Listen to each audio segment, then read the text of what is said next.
In Chumash, there's a posik in Dvorim, Tomim tiyeh im Hashem Elokecha. And Rashi over there says, Tomim tiyeh, if you will be Tomim with Hashem, Oz tiyeh imo ulechelkai. I thought that might be a proper posuk to mention about my sister, Alei Shalom. Sharon was the oldest in our family, 5 siblings. She was born in Minneapolis, but when she was very young, perhaps a year and a half, my parents moved to California. I don't have to tell you that San Francisco is not New York, and it's not Borough Park, and it's not Flatbush. Here you have a girl who grew up in San Francisco with a Talmud Torah education and then going to public high school. But she wanted to learn about Yiddishkeit. She wanted to know what it means, what the Torah wants from us. And she went to Stern College. What was the thing that caused her to want to come to the East Coast and outsteig the natives of San Francisco? During Simchas Torah in the 1950s, there were a group of frum sailors who ended up coming to the naval base in San Francisco. And they came to the local shul on Simchas Torah. And it was the first time in her life that she saw people had such an exuberant love of Yiddishkeit, which was illustrated through the dancing of Simchas Torah. And she said, these people, to them, Yiddishkeit is not like paying taxes. To them, it's something that they love doing. I see that love that they have. I want to have a chelik in that. She had the tamimis, and whatever she learned, she incorporated it into herself, into her life. And then she met Rabbi Yaakov, became her husband, a Chaim Berlin Bocher. And they got married on the Telz Yeshiva campus because he transferred from Chaim Berlin to Telz. It was a Talmud Chacham already. I asked her one time, why'd you get married in Telz in Cleveland? Our family was from San Francisco. And the Chossen's family was from Minneapolis. So why didn't you get married either in San Francisco or in Minneapolis? She wanted her brothers to experience the ruchnius of Telz. And when they came into the Telz Beis Medrash for Ma'ariv, and they heard the roar of the Kriya Shema, it said that they never experienced ruchnius like that in their lives.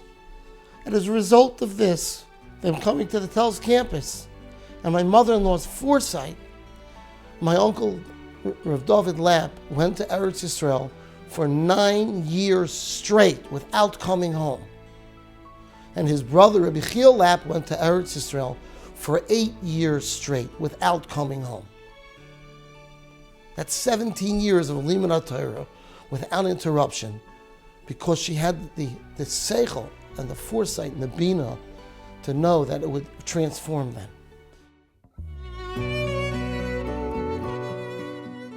She was the Heiben of Frey, a majestic, regal woman who was willing to marry a Koilingaman back many, many years ago, 1960 I think it was, which invited her to get some ridicule for that type of life. If you want to know what a tree is like, look at the Paris. She has such a wonderful, beautiful family of B'nai Torah. I used to wonder, the way they look, you would understand it if they grew up in Bnei Brak, or in Yerushalayim, or even Borough Park, or Flatbush. How did they do that in Memphis? How did they have such a wonderful, beautiful Torah-dika family? But that's because of the Tamimis. Tamim tiyeh im Hashem Elokecha.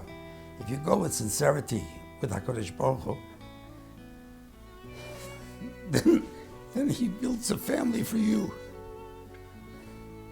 that is a Torah-dika family. Mommy was a type of person who, besides all her own chumras or her own things that she took upon herself, she did everything possible to make everybody feel comfortable.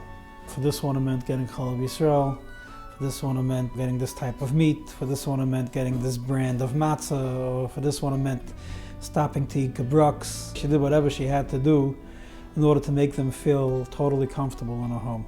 We know the Goldfeins because my wife is from Memphis, Tennessee. We got married 27 years ago, and we used to go there for Yom Tov very often at the beginning, for Pesach and Sukkot, and that was one of the first couples that I met. The chesed they did for us is unbelievable. They just made us feel at home. What was very shkura b'fiyah, what she spoke very often was, everything's min hashamayim. Whether it was good or bad, often she was, everybody knows it was min hashamayim. That was very much commonly in her vocabulary.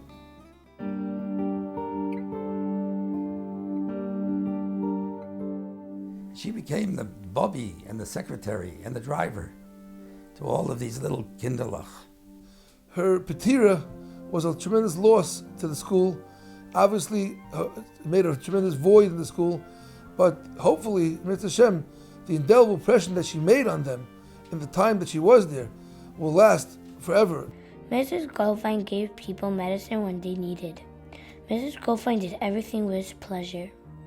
She always had a smile on her face. She was always happy for others. Everybody loved having her around. Mrs. Goldfein helped us when we were not feeling well, and she made our hair when it got messed up. I love Mrs. Goldfein so much because she calls my mommy when I need her, and she cares about me. She calms me down when I'm nervous. Mrs. Goldfein loves us, is the best, is very kind to us, and makes us feel so special. I think about her every day. I can't wait for Mashiach. When Shoshi found out that she was nifter, Shoshi came home and she said to me, "Daddy, today's a very sad day." I said, "Why?" She's like, "Because Mrs. Goldfein is not with us anymore." Mrs. Goldfein made an unbelievable impression on her, and everybody in school felt that closeness with her. It's an unbelievable thing that a 6-year-old child could feel that and say that it's a sad day. It shows a lot about how the impact that Mrs. Goldfein had on the children. Mrs. Goldfein is sorely missed not only by the girls of Beis Yaakov or Western Monmouth County, but by the parents as well. This is the kind of person that she was. Always forethinking, worried about everybody else, except herself, and always caring about other people. There is no question that the phenomena of the Kedusha of Bobby Goldfein is the great schus on which your Mosid rests. She had that tamimistic-kite, the sincerity and the honest approach to Yiddishkeit. No, she didn't need anything. Didn't want anyone to give her anything. She only wanted to give other people. That was my sister. A real tzaddikus.